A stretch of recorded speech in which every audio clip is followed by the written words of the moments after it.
عزیز طلبہ اور مہمانان اعظام،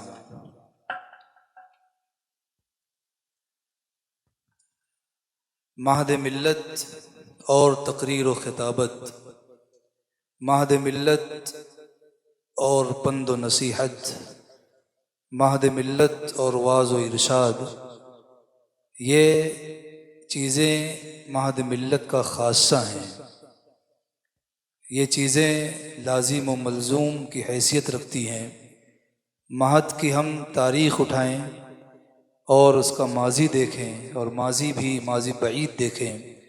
اس ادارے کے بانی و ناظم حضرت مولانا عبدالحمید نعمانی رحمہ اللہ، وہ ایک بلا کے خطیب تھے جن کی خطابت شہر بھر ہی نہیں، ریاست نہیں، ملکی سطح پر سنی جاتی تھی۔ اس کے بعد ہم دیکھیں مولانا عبدالحمید اظہری رحمہ اللہ کی تقریر، جو افضل الجہاد کلمت حق عند سلطان جائر کا نمونہ ہوتی تھی۔ اور آگے آئیے قاضی عبدالاحد اظہری رحمہ اللہ کی علم سے پر تقریر ہو یا ان کی فکری زرخیزی ہو، یہ سب مہد ملت کے اسی خاصے کی جانب اشارہ ہے۔ اور آج کی تاریخ میں دیکھیے، حضرت مولانا ادریس عقیل ملی صاحب کی شیریں بیانی ہو، مفتی حامد ظفر صاحب کی خطابت ہو، مفتی حسنین صاحب کی خطابت ہو، یا حضرت مولانا محمد عمرین محفوظ رحمانی کی پختہ خیالی، شعلہ مقالی اور برق طبعی پر مبنی تقاریر ہوں، یہ سب اسی مہد ملت کا جو لازم ملزوم کا رابطہ ہے اسی جانب۔ اور ایک نام جو اخیر میں رکھنا اس ترتیب کے پیش نظر ضروری تھا، آپ سب سمجھ گئے ہوں گے اس ادارے کی اور مالیگاؤں کی بہت ہی عظیم شخصیت، عظیم رہنما حضرت مولانا محمد حنیف ملی صاحب رحمہ اللہ، اللہ ان تمام کی مغفرت فرمائے۔ یہ سب حضرات علم و عمل کی بارش اس شہر میں، پوری ریاست میں، پورے ملک میں برسا کر اپنے حصے کا کام کر کے اس دنیا سے تشریف لے گئے۔ اللہ تعالیٰ ان کی بال بال مغفرت فرمائے۔ اسی تقریر و خطابت کے میدان سے اور تقریر و خطابت کی صلاحیت سے بچوں کو آراستہ کیا جاتا ہے۔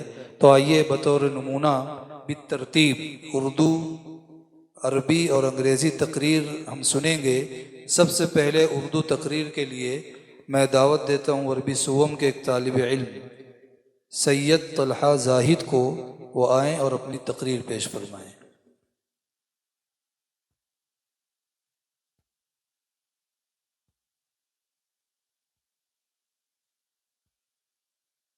اب جو طلبہ آئیں گے تقریر کے لیے اور اس کے بعد تاثرات کے لیے، ان سب سے گزارش بھی ہے اور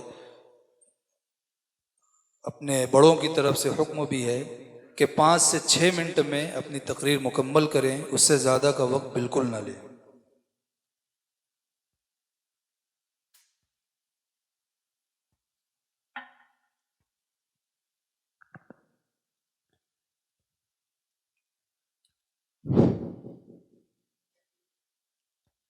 الحمد لله رب العالمين والعاقبة للمتقين والصلاة والسلام على سيدنا محمد شمس الهداية واليقين وعلى آله وصحبه أجمعين اما بعد۔ کہنے والے نے کہا تھا دنیا میں بظاہر ہے دیے کتنے ہی روشن، پر رشد و ہدایت کا دیا اور ہی کچھ ہے۔ صدر عالی قدر، مشفق اساتذہ کرام اور سامعین با تمکین، روئے زمین پر سب سے مبارک کلام اللہ کا ہے، اور اس کلام سے تعلق ہماری زندگی کی علامت ہے۔ قرآن مجید ہر زمانے کی کتاب ہے۔ قرآن مجید ہر دور کے حالات کے تقاضوں اور چیلنجز کو پورا کرنے کی طاقت رکھنے والی کتاب ہے۔ دنیا میں عروج اور ترقی کی جتنی منزلیں ہو سکتی ہے ان کو طے کرنے کا ذریعہ اسی کتاب پر عمل ہے. یہ قرآن پاک وہ کتاب ہے کہ انسانی فطرت کا ہر شعبہ اس سے اثر لیتا ہے. وَإِذَا سَمِعُوا مَا أُنزِلَ إِلَى الرَّسُولِ تَرَىٰ أَعْيُنَهُمْ تَفِيضُ مِنَ الدَّمْعِ مِمَّا عَرَفُوا مِنَ الْحَقِّ.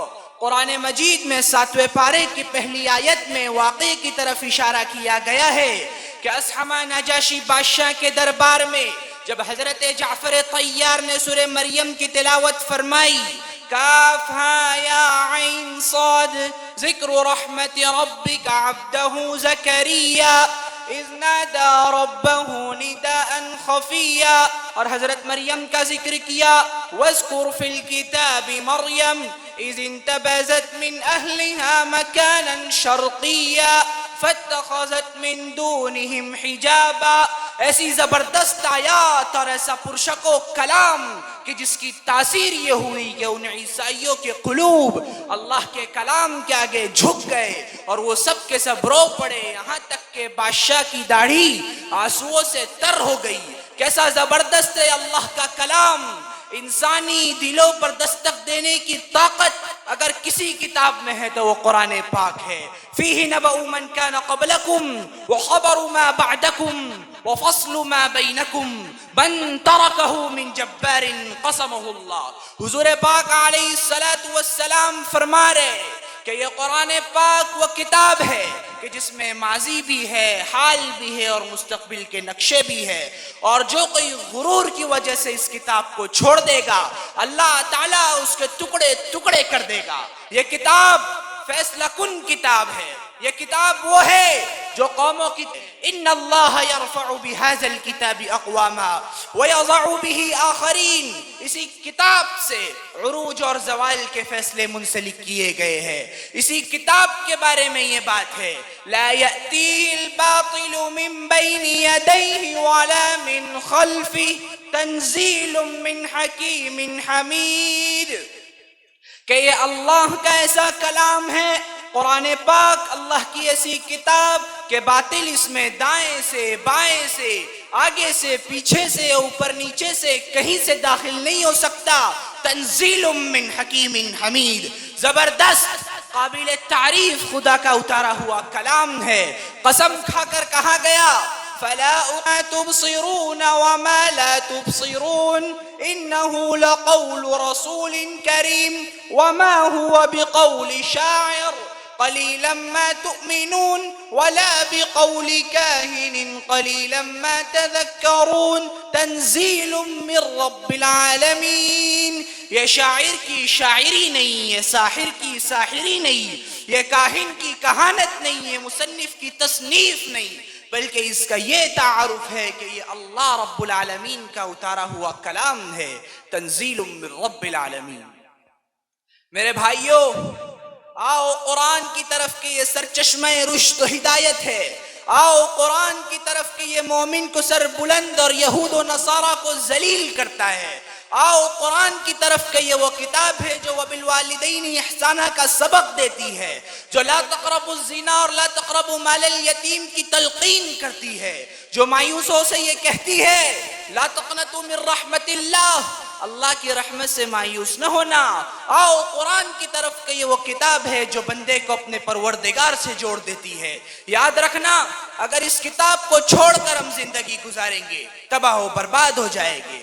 قرآن پاک کہہ رہا ہے قیامت کا دن ہوگا، پیغمبر آئیں گے، فریاد لے کر آئیں گے، منصف خدا ہے، عدالت اس کے ہاتھ میں ہے، اور اس کے دربار میں مدعی بن کر سرور دو عالم صلی اللہ علیہ وسلم آئیں گے اور فریاد کریں گے، جس کو قرآن نقل کر رہا ہے وقال الرسول یا رب ان قوم اتخذوا هذا القرآن مہجورا. پیغمبر ارشاد فرمائیں گے کہ اے میرے پروردگار، میری اس قوم نے قرآن کو چھوڑی ہوئی کتاب بنا دیا. میرے بھائیوں، آؤ قرآن کی طرف، آؤ اللہ کے پاک کلام کی طرف کہ اسی کتاب پر عمل ہمارے لیے دنیا کی کامیابی اور آخرت کی نجات اور سرخروئی کا ذریعہ ہے. والسلام علیکم ورحمۃ اللہ وبرکاتہ. ماشاء اللہ.